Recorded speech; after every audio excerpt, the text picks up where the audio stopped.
Rui Pedro Teixeira Mendonça era um garoto de 11 anos que morava na cidade de Lousada, em Portugal, com seus pais, Filomena Teixeira e Manuel Mendonça, e sua irmã mais nova, Karina. A mãe de Rui trabalhava em um escritório a poucos metros de casa, então era super comum que o garoto passasse horas com ela no espaço quando não tinha com quem ficar. O Rui era amigo de um rapaz chamado Afonso Dias, que tinha 22 anos. Apesar da diferença de idade, a família do menino não via problema na amizade entre os dois, até porque o Afonso aparentava ser bem mais jovem e também porque ele apresentava comportamentos infantilizados. Então isso fazia com que as pessoas ao redor associassem a imagem dele à ingenuidade. Porém, tudo mudou quando o Afonso se alistou no exército e foi desligado meses depois por mau comportamento. Devido a essa situação, a família de Rui preferiu que os dois se afastassem. No entanto, parece que ele ficava assediando Rui às escondidas, insistindo que eles mantivessem a amizade. Testemunhas disseram que antes do Rui desaparecer, o Afonso criou uma forte obsessão por ele,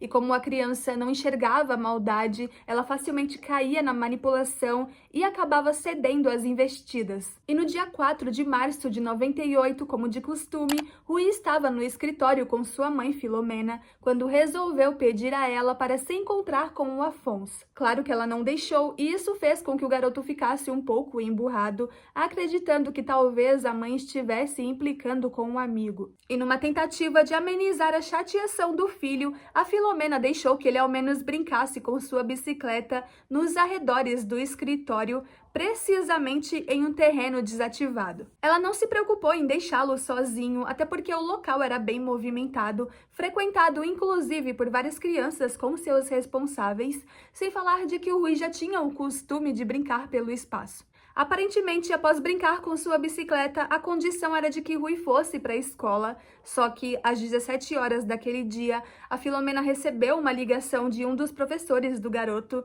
que a avisou que ele não tinha ido à aula. A Filomena era uma mãe super protetora, então rapidamente ela entrou em desespero e não esperou muito tempo para acionar a polícia. Antes, claro, ela entrou em contato com o Afonso, já que antes de desaparecer, o Rui havia pedido para sair com ele. O Afonso, por sua vez, disse a ela que não havia se encontrado com o Rui naquele dia, então rapidamente a Filomena chamou a polícia. Poucas horas após o desaparecimento, a bicicleta de Rui foi encontrada em uma região de mato, próximo ao local onde ele costumava brincar. A posição da bicicleta era bastante suspeita porque parecia que ela havia sido colocada no lugar de forma totalmente estratégica, escondida justamente para não ser encontrada. E como o nome do Afonso havia sido um dos últimos mencionados pelo Rui antes de desaparecer, ele passou a ser um dos principais suspeitos. Ele foi chamado para depor na polícia e em seu relato continuou a negar que tivesse visto o garoto naquele dia. O seu comportamento era bastante esquisito, já que ele não demonstrava nenhum sinal de comoção ou preocupação para com uma pessoa que ele considerava um grande amigo. Os policiais continuaram a pressionar, mas Afonso se manteve convicto de sua palavra, até que em dado momento o avô de Rui, José Cândido, invadiu o gabinete e, desesperado, começou a implorar para que ele falasse a verdade. Assustado, Afonso então começou a chorar e disse uma frase que praticamente entregou o seu envolvimento no desaparecimento de Rui. Ele disse: "Se vocês ainda quiserem encontrar o Rui, é melhor fechar as fronteiras do país." A partir dessa revelação, como dito antes, ficou claro que o Afonso tinha um possível envolvimento com o sumiço de Rui, mas, surpreendentemente, a polícia não levou a palavra dele a sério e simplesmente o liberou. Essa atitude revoltou profundamente os familiares do Rui, que passaram a perceber um grande descaso das autoridades na procura pelo menino. E eles estavam certos. E isso era só o começo de um grande pesadelo. E um primo de Rui, chamado João André, que também tinha idade próxima, prestou um importante depoimento. Ele disse que 2 dias antes dos fatos, esteve na companhia de Rui e de Afonso, que havia sugerido que os 3 se encontrassem com garotas de programa.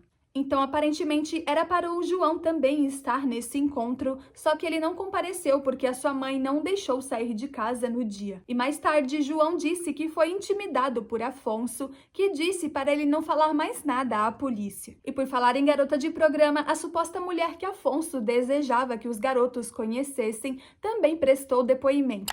Seu nome era Alcina Dias. Em seu relato, ela disse que Afonso a abordou junto de Rui dentro de um carro preto e pediu para que ela mantivesse relações sexuais com a criança. Ela ainda disse que Rui chorava muito e aparentava estar bastante nervoso e com medo. Ela então perguntou se a mãe dele sabia que ele estava naquele lugar e o garoto respondeu que não, além de dizer que estava sendo forçado por Afonso. E assim que percebeu que Alcina não faria sexo com Rui, Afonso o levou embora em seu carro para um destino desconhecido. E apesar da precisão de detalhes, o depoimento dela não foi levado a sério pela polícia. Em justificativas, os oficiais envolvidos disseram que estavam descartando vários depoimentos pela alta demanda de trotes que o caso estava recebendo e também porque eles acreditavam que muitas dessas pessoas só estavam querendo se aparecer em cima da tragédia.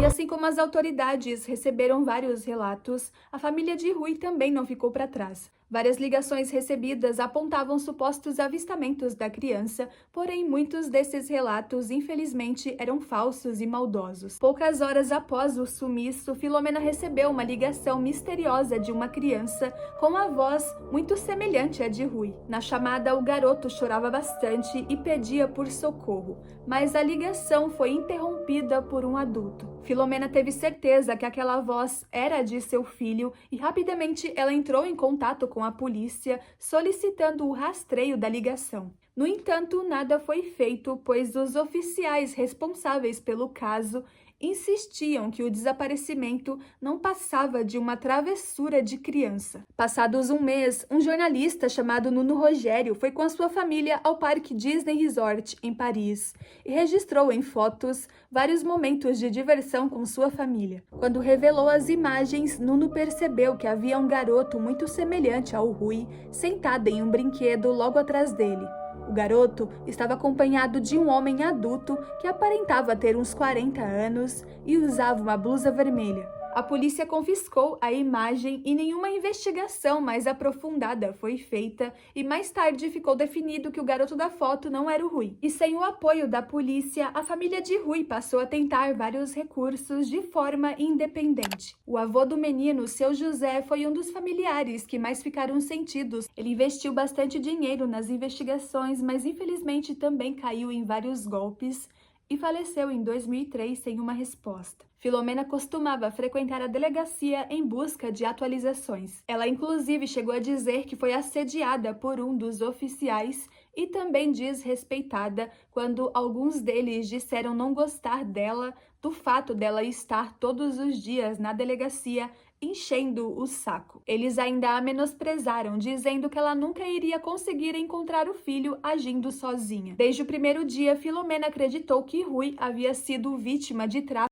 infantil, mas seus argumentos sempre eram invalidados pela justiça, que insistia em levar as investigações para um outro caminho, que dizia que o garoto havia apenas fugido de casa. Era como se eles quisessem se isentar das responsabilidades. Ela alegou que havia computadores na delegacia que, embora velhos, poderiam ser grandes auxiliadores nas buscas, mas, surpreendentemente, os policiais não sabiam mexer nas máquinas. Eles ainda chegaram a dizer para ela que não estavam preparados para esse tipo de caso. Houveram também algumas atitudes suspeitas que fizeram com que a família de Rui passasse a contestar a ética dos policiais. É o caso de situações observadas pelo avô da criança. Seu José disse que no dia do desaparecimento de Rui, antes de ser chamado à polícia, Afonso, que era um jovem de pouca higiene, resolveu tomar 2 banhos. Essa atitude não foi contestada pelos policiais e, em decorrência disso, suas roupas não puderam ser analisadas.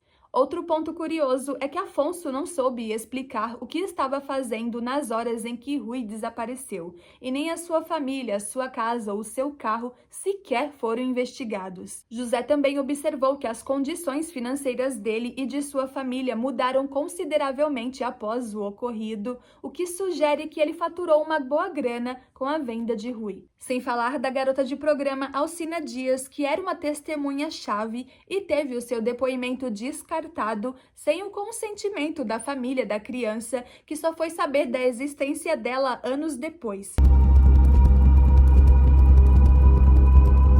Em setembro de 98, 6 meses após o sumiço de Rui, uma operação investigativa que incluía jornalistas e policiais descobriu uma grande e poderosa rede de pedofilia internacional denominada o País das Maravilhas. Batizado como Operação Catedral, foi apurado pela Justiça que, para entrar no esquema criminoso, o pedófilo precisaria ser convidado por outro membro, além de oferecer cerca de 1.000 horas de conteúdos de pornografia infantil. Nessa operação foram confiscadas mais de 700 mil imagens e vídeos de 1.236 crianças traficadas em todo o mundo. Dessas, apenas 16 foram identificadas, entre elas Rui Pedro. Nas imagens perturbadoras, o garoto aparecia em condições humilhantes, sendo abusado por pedófilos. Porém, o reconhecimento foi dificultado devido à baixa resolução das imagens e também porque a criança na foto estava de olhos fechados. Com a reviravolta, a polícia passou a trabalhar com a possibilidade de que Rui tivesse sido raptado,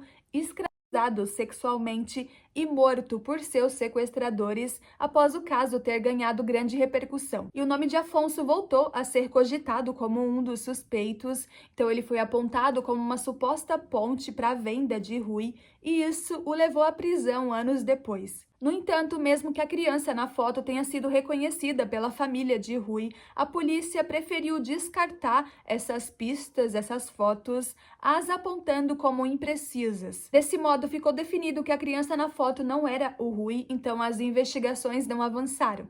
E ao longo dos anos, jornalistas investigativos de Portugal apuraram pistas sobre o caso por conta própria e demonstraram grande revolta diante a negligência do Estado. Este é o caso da jornalista Ana Leal, que esteve diretamente envolvida na Operação Catedral, que descobriu a poderosa rede de pedofilia internacional. Foi a Ana que conseguiu as imagens e os vídeos em que Rui aparecia sendo molestado.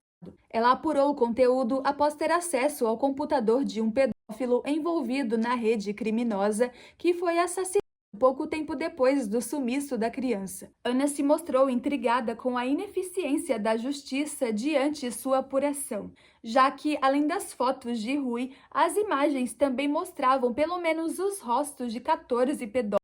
O questionamento de Ana era referente ao fato da polícia sequer ter ido atrás para identificar essas pessoas, esses criminosos. O advogado da família de Rui, Ricardo de Sá, também era outra pessoa que contestava a falta de agilidade da polícia, chegando a apontar um certo estranhamento nas atitudes, como se realmente o Estado quisesse esconder algo. Ele alegou que quando as fotos de Rui em perigo começaram a ser veiculadas pela imprensa, misteriosamente ele perdeu o acesso ao processo do caso e isso meio que dificultou com que ele apurasse as imagens mais a fundo. Em decorrência disso, a família de Rui foi incentivada a entrar com um processo contra o Estado por acusações de descaso e falhas gravíssimas nas investigações. E os anos foram se passando e Afonso seguiu a sua vida normalmente, enquanto que a família de Rui agonizava por respostas. Entretanto, mesmo com uma vida comum, ele nunca saiu da rota da polícia. Nas poucas vezes que foi detido, ele permaneceu sob proteção em uma cela aconchegante que mais parecia um quarto de hotel, assim como observado pelo próprio avô de Rui. E o seu julgamento teve início em novembro de 2011. Uma das testemunhas, Alcina Dias, enfim teve a sua fala considerada. Foi no julgamento, inclusive, que a família de Rui descobriu a existência dela. Essa descoberta os revoltou profundamente, já que Alcina poderia ter colaborado com eles quando o caso ainda estava recente. E o Afonso só voltou a ser julgado em 2014, 3 anos depois do início da audiência. Ele, enfim, foi condenado, mas sua pena foi surpreendentemente branda. Ele pegou apenas 3 anos de prisão e foi acusado apenas do sequestro de Rui e inocentado diante o desaparecimento. Ele começou a cumprir a pena no ano seguinte, em 2015, mas teve a sua sentença reduzida para 2 anos após apresentar bom comportamento.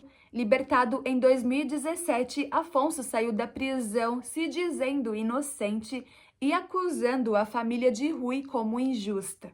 Ele também declarou que nunca quis falar sobre o assunto porque, de alguma forma, tudo o que ele dizia era usado para incriminá-lo. Ele ainda continuou a dizer que não sabia o que havia acontecido com o Rui e mencionou o caso de um outro garoto, que também se chamava Rui, que havia desaparecido dias antes em uma região próxima. Então, em suas falas, ele deu a entender que as duas crianças haviam sido vítimas da mesma pessoa essa que ele reforçava não ser ele. E com o passar dos anos, o caso de Rui Pedro foi deixando de ser mencionado pelas pessoas e pela justiça. No ano de 2019, ele foi declarado presumidamente morto e as investigações sobre o seu paradeiro foram oficialmente encerradas. Porém, a mãe do menino, Filomena, nunca deixou de procurá-lo e enquanto estiver viva, ela seguirá buscando por respostas.